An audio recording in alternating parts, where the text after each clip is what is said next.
What's going on, everybody? I wanted to come on here and do a review for one of my subscribers' comic book, or the first volume of their comic book that they personally made. I remember this person who had the name of Jason Ojinma.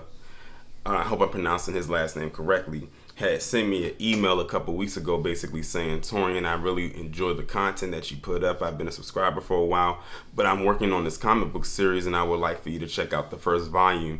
And he basically said, just check it out. You don't have to. He asked if I would do a review for it, gave me the option of whether I wanted to or not. All I replied back to him with was, send me the PDF file. So he sent it to me a couple weeks ago. I finally just sat down and actually was able to get a chance to read it. Like y'all know, life gets hectic. You can get busy and everything like that. But I finally had a chance to just sit down and actually read it. And let me tell you something right now, Jason, if you're listening, you're onto something with this.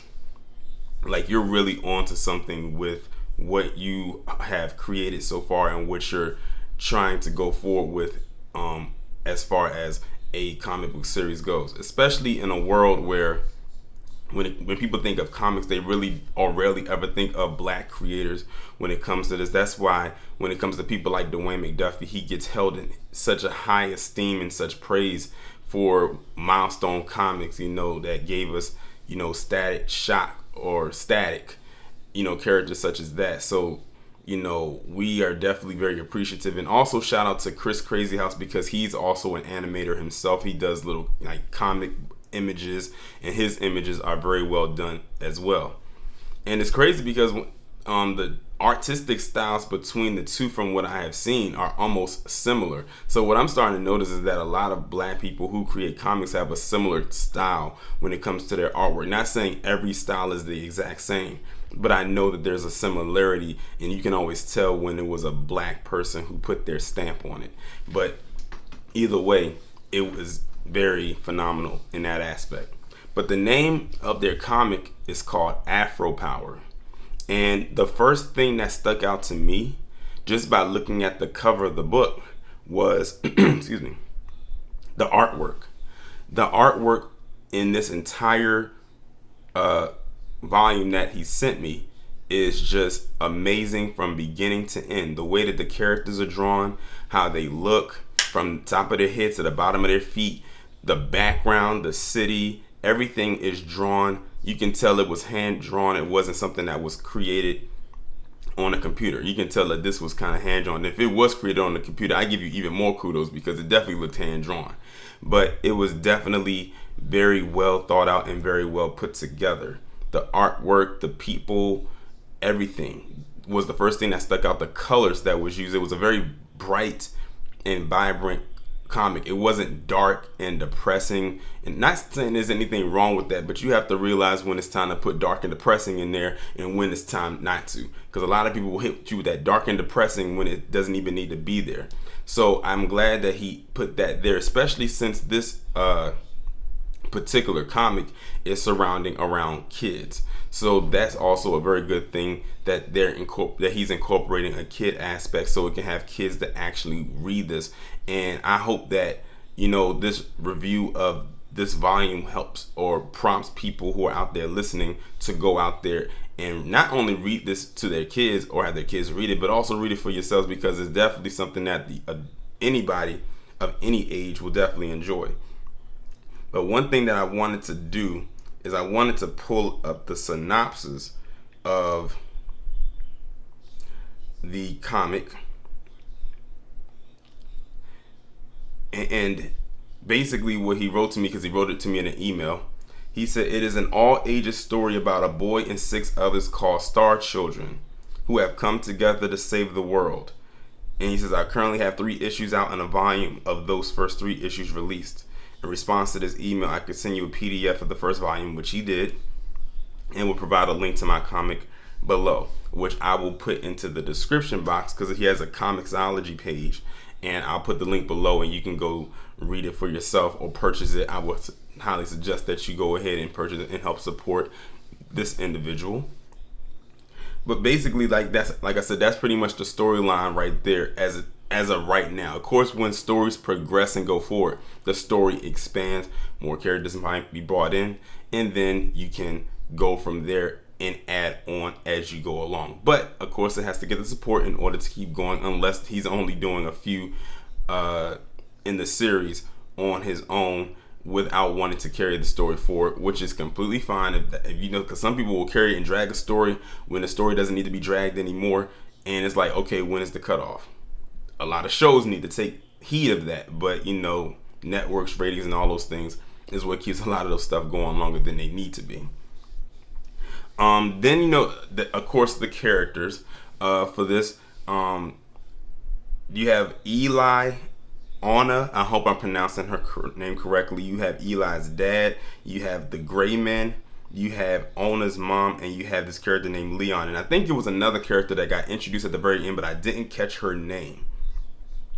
And Eli is basically, he's the main character of the comic. He's a young boy who basically was homeschooled, and you know, for pretty much most of his life, he ends up going to school, and you know, everyone knows what he has and the abilities that he has. It's not a secret. You know how some people like Peter Parker and stuff like that had a secret identity. He's Peter Parker during the day. Well, he can be Spider-Man during the day, but he's Peter Parker in front of usual people, but then he dons the Spider-Man costume and nobody knows who he is except for Mary Jane and his Aunt May. So he's not like he's living in the shadows trying to hide who he is. And I thought what was interesting is that when he comes to school and people look at him and give him weird looks, they're like, oh, is that this boy? Is that him? Is that him? I like that he incorporated the realism there, that he was the new kid, quote unquote, and people were kind of a little bit standoffish to him, but I think it's more of the shock that they knew who he was.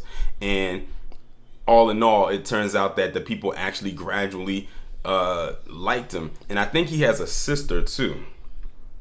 I hope I'm not incorrect, but I think he has a sister as well. And she's like the one that was hoping that people wouldn't receive him. It's almost like she comes off kind of jealous or something like that. And I don't want to say that she is or if she isn't. And you know, when she sees that the people actually embrace him, she kind of gets like this look like you ain't all that and all types of stuff like that. But one part of this story that I did like was the relationship that he had with his father. You know, in a lot of mainstream outlets, when it comes to the relationship of the black dad with the black son, it's always a rift there somewhere. It's not some kind of cohesive togetherness. And it was one part in the book where Eli had to come and tell his dad something, and he pretty much didn't know how he was going to do it, but instead of his dad just kind of lashing out at him and like further putting him down, he just kind of tells him and, you know, gives him like that dad the son talk. I really loved that aspect right there. That part really gravitated towards me. And what else? The Gray Men. The Gray Men are like the enemies. They kind of reminded me of putties. If y'all remember the show Power Rangers, they kind of reminded me of the putties from that particular show. But I really did enjoy incorporating them as the, I guess you can say, the people that they have to get in order to progress with the story and take them out. But they really did remind me of putties from the Power Rangers. I like that you can pull some aspect. Oh, and speaking of pulling aspects, with the dad and the design of the dad, Jason, I got to ask you a question. When you did the hair for the dad, did you get inspiration from Dragon Ball Z with Goku? Because that was the immediate person I thought of when you came to the designing of the hair of the dad for the show. Like, that literally was the thing that popped up in my head when it came to all right, I had to take some memory stuff off of my camera because the camera had died. Well, it didn't die on me, but I ran out of space, so I had to take some stuff off in order to continue recording this video. So I think I left off with the part of the Gray Men being like the enemies. I said they reminded me so much of the putties. Now we get to the character of Anna's mom. And Anna, and Jason, please let me know if you're watching this, if I'm pronouncing her name correctly, because I feel like I'm not pronouncing her name correctly. She gave me, like, I don't know what kind of person she is. She kind of reminded me of a light version of Precious's mom from the movie Precious. You know, the character that Monique plays. She kind of gave me vibes from that, and the way that she was talking to her and all types of things like that. I'm like, what's going on with this woman? Like, something just about her just seems off and very overbearing and slightly verbally and possibly physically abusive. And I think one of the plot twists for me was finding out that the principal of the school was on his dad. I thought that was very interesting about that. Also, I really like that you incorporated the backstory of the Star Children and basically the different tests they have to go through in order to reach like a supreme level.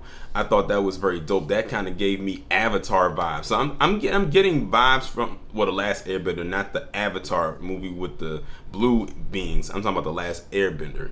So I'm liking that you're pulling different things, in my eyes, from different aspects of things that we've seen before, but you're putting your own spin on it. And I like that when they explain the Star Children in the trials they have to go through in order to reach this high level, that it shows that they have to go through something in order to reach this pinnacle space, that they actually have to go through the hero's journey in order to be deemed a hero.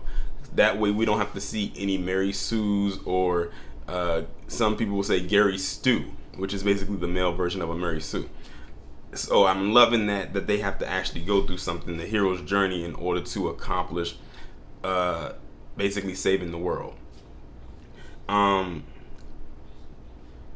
trying to think. There was another character who came in. It was two more characters that came in, but I did not quite catch their names. I know one of the guys, he actually he had purple on. I know like his color was like purple, and the last girl, her color was gold, or was a yellow, or like a gold color. So now, not only with those colors, I'm also thinking of Power Rangers again, because of the colors representation. Everybody has a color that represents pretty much their being.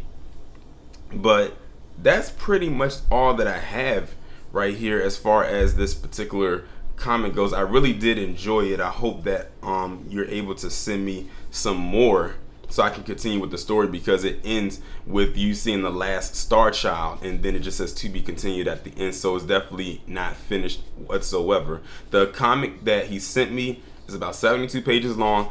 Don't get scared and say, oh, 72 pages is going to take forever for the read. Trust and believe it's not going to take you that long. I probably got through it in about 30 minutes.